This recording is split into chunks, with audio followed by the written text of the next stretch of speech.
Հանրային երկրորդ հեռուստաընկերություն։ Հարցը սուղում եմ երկու բանախոսներին էլ, ով կցանկանա կարող է պատասխանել։ Երեք Բաքվի դատարանը կարծում եմ տեղյակ եք ինչ պատժաչափեր սահմանեց Արցախի նախկին ռազմաքաղաքական ղեկավարության եւ մյուս հայ գերիների հետ կապված, նախ ձեզ համար անակնկալ էին այսպիսի պատժաչափերը հաշվի առնելով հանգամանքը, որ Հայաստանը եւ Ադրբեջանը արդեն իսկ նախաստորագրել են խաղաղության համաձայնագիրը, արդյոք սա խաղաղության գնացող պետության քայլ էր, պետության ձեռագիր էր եւ 2 օր առաջ Նիկոլ Փաշինյանը ազգային ժողովի ճեպազրույցում իմ հարցին պատասխանելով ասաց, որ երբ որ լինի խաղաղություն, բոլոր հարցերը այդ թվում նաեւ գերիների կլուծվի։ Եթե ստորագրվի նախաստորագրված փաստաթուղթը խաղաղության Հայաստանի եւ Ադրբեջանի միջև,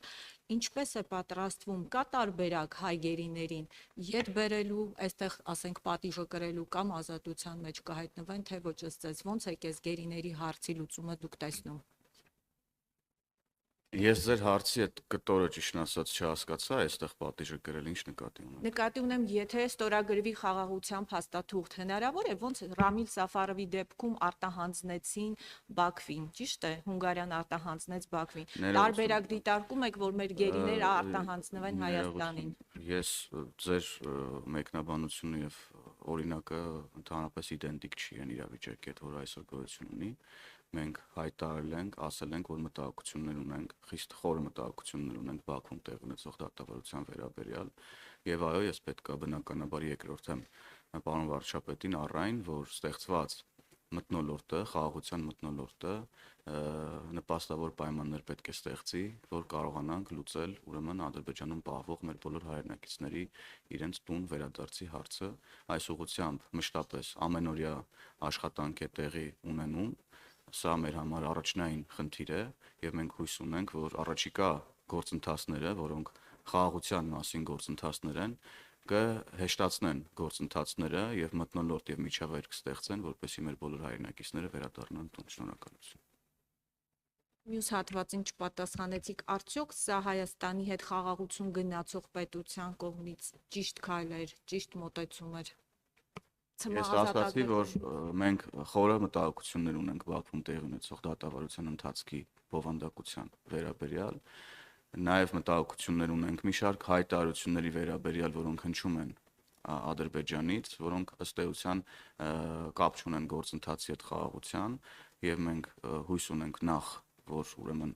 այդ մտահոգությունները հնդածս կփարատվեն եւ խաղաղության գործընթացը ել ավելի կայուն փուլ կմտնի, ինչի արդյունքում կստեղծվի միջավայր, երբ հնարավոր կլինի ուրեմն մեր բոլոր հայրենակիցներին վերադարձնել տուն։ Շնորհակալ եմ։ Սիվիկեյը։ Շնորհակալություն։ Քիչ առաջ ձեր ընդդիմադիր գործընկեր պատիվ ունեմ խմբակցության ղեկավար պարոն Հայկ Մամիջանյանը անդրադառնալով հարցին կապված Նիկոլ Փաշինյանի 3 արած հայտարարությանն է, թույլ տվեք մեջ բերել, եթե 2018 թվականի դրությամբ մենք իշխանություն չլինեինք, մենակ մենք էինք, որ կարող էինք այս ճանապարհով անցնել։ Ուրիշ որևէ մեկը մնար այսօր Հայաստանի Հանրապետություն չէր լինելու։ Պարոն Մամիջանյանի պատասխան պարոն Փաշինյանի այս դիտարկման ասաց, որ Նիկոլ Փաշինյանի իշխանության մնալու շարունակության դեպքում է, որ Հայաստանը չի լինելու։ Նաև ասաց, որ ամեն երրորդը Հայաստանի Հանրապետությունում Նիկոլ Փաշինյանին համարում է դավաճան։ Խնդրում եմ ձեր մեկնաբանությունները այս երկու հայտարարությունների վերաբերյալ։ Ինչի հիման վրա է պարոն Մամիջանյանը նման եզրահանգման եկել, մասնավորապես դավաճանի հետ կապված ամեն երրորդը։ Շնորհակալություն։ Շնորհակալություն,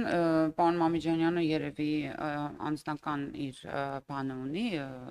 վիճակագրություն հավաքելու մեթոդաբանությունը եւ այդ վիճակագրությունը հավաքելու մեթոդաբանությունը սահմանափակվում է ըստ երևույթին իրենց ֆրակցիայի շրջանակում, ինչ վերաբերում է վարչապետ Նիկոլ Փաշինյանի հայտարարությանը, առայն որ եթե մենք չլինեինք իշխանություն, Հայաստանը գոյություն որպես այդպեսին կդադարեր ունենալ, չեմ կարող չհամաձայնել այս մտքի հետ, որովհետև Հայաստանի Հանրապետությունը եւ Հայաստանի Հանրապետության ժողովուրդը կանգնել է ժողովրդավարության կողքին, իսկ մենք տեղյակ ենք, որ հեղափոխությունը տեղի է ունեցել հենց այս, կարելի ասել, հենքի վրա ժողովրդավարության եւ դա երևի առաջի իշխանություններս ամբողջ ընթացքում, որ ընտրվել էր ժողովրդի կողմից եւ լեգիտիմ էր եւ հենց այդ լեգիտիմությունը թույլ տվեց Հայաստանի Հանրապետությանը անցնել այդ դժվարին ճանապարհը։ Ամբողջությամբ կիսելով գործընկերոջս մեկնաբանությունները մի բան ուղղակի կավելացնեմ, պարոն Մամիջանյանին զուտ խորհուրդ կտամ զուսպ լինել իր մեկնաբանությունների եւ արտահայտությունների մեջ։ Եվ եթե տենց ինչ-որ վիճակագրություններ ա ներկայացնում, մենք շատ ենք շրջում Հայաստանի տարբեր մարզերով, եւ միակ բանը, ամենասուր բանը, որ Հայաստանի Հանրապետության քաղաքացիները մեզ ասում են, դա այն մեղադրանքն է, թե ինչու են մինչև հիմա Հայաստանը կեղեքողներ Ռոբերտ Քոչարյանը եւ Սերժ Սարգսյանը ազատության մեջ։ Ամենասուր մեղադրանքը մեր իշխանությանը ուղղված դա է։ Եվ եթե պարոն Մամիջանյանին հետաքրքիր է, թե ինչ են մտածում Հայաստանի Հանրապետության քաղաքացիները իր մասին, ես կարող եմ առաջարկել պարոն Մամիջանյանին, որ մենք կարող ենք իր թաթիկից բռնել եւ տանել ման տալ Հայաստանի Հանրապետության տարբեր համայնքներում, գյուղերում,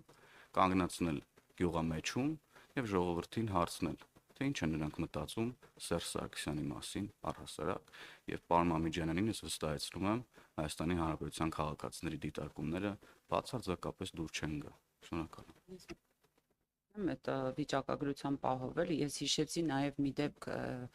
տարիներ առաջ չեմ հիշում, որ քաղաքական գործիչն էր, որ վստահաբար ասել էր, որ նույնիսկ չեմ հիշում, որ տեխնացուի մասով, որ մեծ վստահություն է վայելում եւ երբ հարցրել էին որտեղից, այսինքն այդ պատկերը ձեզ, ասել էր, որ հոգեհանգստի տեղը հարց ու փորձ է արել մարդկանց։ Եթե բայց չեմ հիշում կոնկրետ որ քաղաքական գործիչներ եւ ում մասով էր, հետեւաբար շատ նման իրավիճակ ունենք նաեւ ըստ երևույթին պարոն Մամիջանյանի դեպքի։ Կարող է հենց ինքն եղել է, որ դի մտածենք, հիշենք, տեսնենք ով է։ Կապված այն դիտարկման հետ, որ Նիկոլ Փաշինյանի իշխանության մնալու հանգամանքն է դառնալու Հայաստանի գոյության սպառնալիքը, այս մասով ինչ կասեք։ Նիկոլ Փաշինյանը Հայաստանի Հանրապետության այն ղեկավարն է, ով իր անձը դրել է զոհասեղանին, ինչի արդյունքում մենք այսօր ունենք օգոստոսի 8-ին ստորագրված պատմական փաստաթուղթ Հայաստանի Հանրապետության համար։ Եվ ես պետքա վերահաստատեմ, որ Հայաստանի Հանրապետությունը իր պատմական վերջին առնվազն 500-600 տարիների ընթացքում երբեք գնացեք ուսումնասիրեք Հայաստանի պատմությունը վերջին 100-ամյակների ընթացքում։ Այդ պատասխանները Մամիջանյանը չի է, որ ստեղ պետք է տա այդ մեկնաբանությունը, ով ընդհանրապես Մամիջանյանը, որ նման մեկնաբանություններ տա։ Հայաստանի Հանրապետությունը երբեք այսքան ինքնիշխան, ինքնուրույն եւ ազատ չի եղել, որքան հիմա է։ Սա իրողությունն է, սա փաստ է։ Եվ սրա հետ որևէ մեկը չի կարող վիճել իր մեկնաբանություններով, պաթոսով եւ այլնով եւ այլնով։ Շնորհակալ եմ։ Կենտրոն Պարոն Հովհաննիսյան, նախ այս ձեր վերջին ասացի մասով ընդդիմադիրները օրինակ արձագանքում են, երբ որ դուք ասում եք պատմական փաստաթուղթ, ընդդիմադիրները ձեզ արձագանքում են, որ այդ պատմական փաստաթուղթը օրինակ գերիների վերադարձ չի երաշխավորում, օկուպացված տարածքների դեօկուպացիա չի երաշխավորում եւ այսպես չի փակում օրինակ Ադրբեջանի պահանջների շարքը նույն սահմանադրությունը փոխելու հետ կապված, այս մասով եւ երեք եզրափակիչ ելույթում Նիկոլ Փաշինյանը ազդեցության գործակալների մասին էր խոսում, ընդ որում ընդդիմության շարքերում ինչ որ կոնկրետ մարդկանց կամ չգիտեմ, ընդդիմությունն էլ է տարակուսած, թե ինչու օրինակ դրան իրավական գործընթացներ չեն հաջորդում, եթե կան իշխանության ձեռքի տակ կոնկրետ փաստեր։ Շնորհակալություն։ Նախ ուզում եմ ձեր հարցի առաջի կրկին արձագանքել կապված հռչակագրի հետ Վաշինգտոնում ստորագրված, որոնք այս կամ այն խնդիրը չեն փակում, նախ եկեք արձանագրենք, որ առաջին պաշտոնական փաստաթուղթը, որը ստորագրվել է Հայաստանի եւ Ադրբեջանի միջև եւ ունի բարձրագույն ուրեմն նշանակություն երկու երկրների համար էլ ընդունված է ուրեմն խորհրդարանում, մի դեպքում, մյուս դեպքում նախագահի ստորագրությամբ սահմանազատման եւ սահմանագծման մասին կանոնակարգն էր, որը ըստ էության հասցեագրում է օկուպացված տարածքների հարցը, սահմանազատման եւ սահմանագծման գործընթացը։ Դուք ասում եք, որ սահմանադրությանը վերաբերող պահանջները չի ծածկում եւ այլն եւ այդպես շարունակ, ուրեմն խաղաղության համաձայնագիրը նախաստորագրված հստակ ասում է, որ ուրեմն խաղաղության համաձայնագրով ստանձնած պարտավորությունները ուրեմն վեր են ներպետական օրենսդրությունից։ Երկրորդ հանգամանքն այն է, որ արդեն հիշատակածս կանոնակարգում սահմանազատման ուրեմն եւս կան հստակ դրույթներ, որոնք տարածքային նկրտումների վերաբերյալ որևէ մտահոգվելու տեղիք չեն տալիս, այսինքն մենք ելի եմ կրկնում, ելնում ենք փաստաթղթերից, ոչ թե բանավոր հայտարարություններից։ Մնացածը ընդդիմության մեկնաբանություններն են, որոնք ընդդիմության հերթական սովորական իրականության հետ կապ չունեցող մեկնաբանություններ են։ Խնդրեմ տիկին։ Ուղղակի տպավորություն է, որ Հայաստանի այս փաստարկները, որ շարունակ բերվում են, Ադրբեջանի համար այդքան էլ համոզիչ չեն ու ելի նույն պնդումները այնտեղից լսում ենք։ Դուք ձեր հարցում ձեր պատասխանը տվեցիք, դա ուղղակի տպավորություն է։ Առանձնապես բան չունեմ ավելացնելու, ես նույնպես ուզում եմ վերահաստատել այն միտքը եւ միտքը, որ ընդհանուր առմամբ գնահատականները պետք է տալ փաստաթղթում ամրագրված կետերի վերաբերյալ եւ չընկնել այս կամ այն քաղաքական ուժի մտահոգությունների դաշտ, որովհետեւ մտահոգությունները, ինչպես նկատում եք առ այսօր, որոնք կային եւ բավական ոչ միայն մտահոգություններ էին, այլ որպես փաստ ասում էին, որ չգիտեմ, միջանցք տվեցին, Սյունիքն են հանձնել, Տավուշի գյուղերն են տալիս եւ այլն, եւ սրանով մարդկանց նյարդային մեր ժողովրդի նյարդային համակարգը խարխլում էին, որևէ մեկը տեղի չի ունեցել եւ ես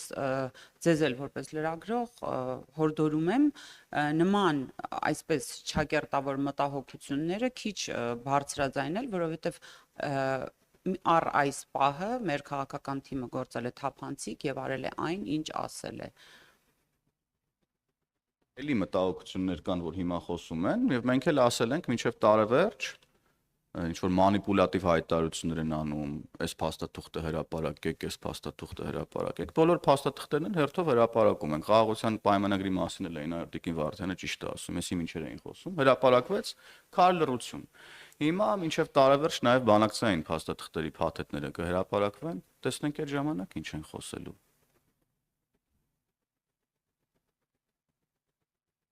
Շնորհակալություն, հա, ճիշտ եք ասում, ազդեցության գործակալների մասով ես պետք է նշեմ, որ դա մեր ոչ իմ, ոչ պարոն Հովհաննիսյանի, ոչ է քաղաքական թիմի գործունեության շրջանակում է մտնում, ես կարծում եմ, որ դա իրավապահների դաշտում է եւ ինքս էլ ակնկալում եմ այդ իրավապահների, այսպես ասած, գործունեությունը ուղղված է հարցի շուրջ, իսկ ինչ վերաբերում է գործակալներին, ապա դուք ինքներդ կարող եք ուշադիր հետևել եւ որոշ քաղաքական թիմերի խոսույթներին եւ որոշ հոգեվորականների խոսույթներին եւ նրանց խոսույթները ամբողջությամբ համընկնում են այլ երկրների շահը սպասարկող խոսույթների եւ իրենց ռոպագանդիստների հետ։ Շնորհակալություն։ Հարցեր չի։